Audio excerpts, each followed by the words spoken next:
संदीपजी, बैठक पार पडलेली आहे. काय नेमकं निवडणुका झाल्यानंतर पहिलीही बैठक होता. आज निवडणुका झाल्यानंतर खरं तर याच्या आधी बैठक लावली होती, पण त्यावेळेला अजितदादांचं दुःखद निधन झालं, त्यामुळे ती बैठक पुढे ढकलली. ती आज झाली.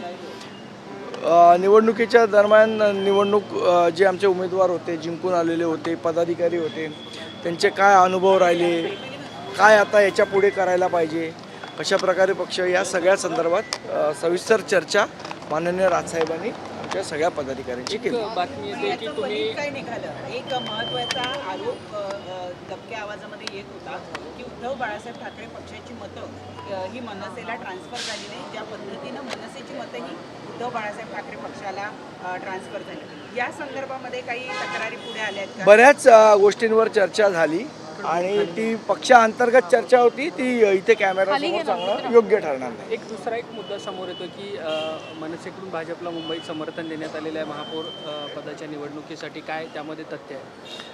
अशा प्रकारची कुठलीही चर्चा आमची भारतीय जनता पक्षाबरोबर झालेली नाही आणि अशा प्रकारचं कुठलंही समर्थन देण्याचा कुठलाही विषय नाही. Sandeep ji, what do you have to say about the today meeting? Today meeting was basically after the election.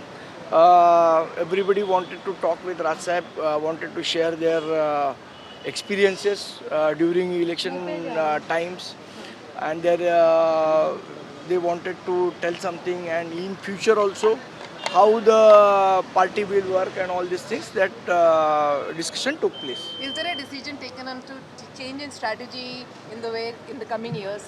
I think the strategy cannot be disclosed on the camera. Sandeepji, एक प्रश्न होता की तमिळ सेल्वन यांनी एक त्यांची धार्मिक रॅली निघाली होती. त्यामध्ये राज ठाकरेंनी मागे जे तमिळ नेत्याबद्दल नाही, मुळात असं आहे की तामिळ लोकांबद्दल बोललेलं नाहीत राजसाहेब. तो जो कोण एक भारतीय जनता पक्षाचा नेता आलेला, त्यांनी जे काय वक्तव्य केलं त्याच्यावर बोललेले.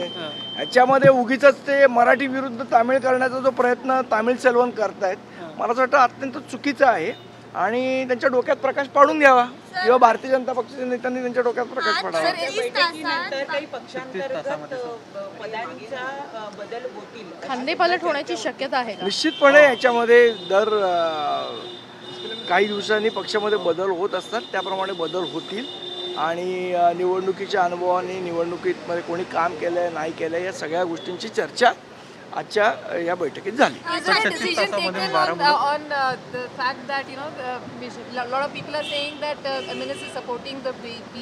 There is no discussion regarding supporting anyone in the corporation.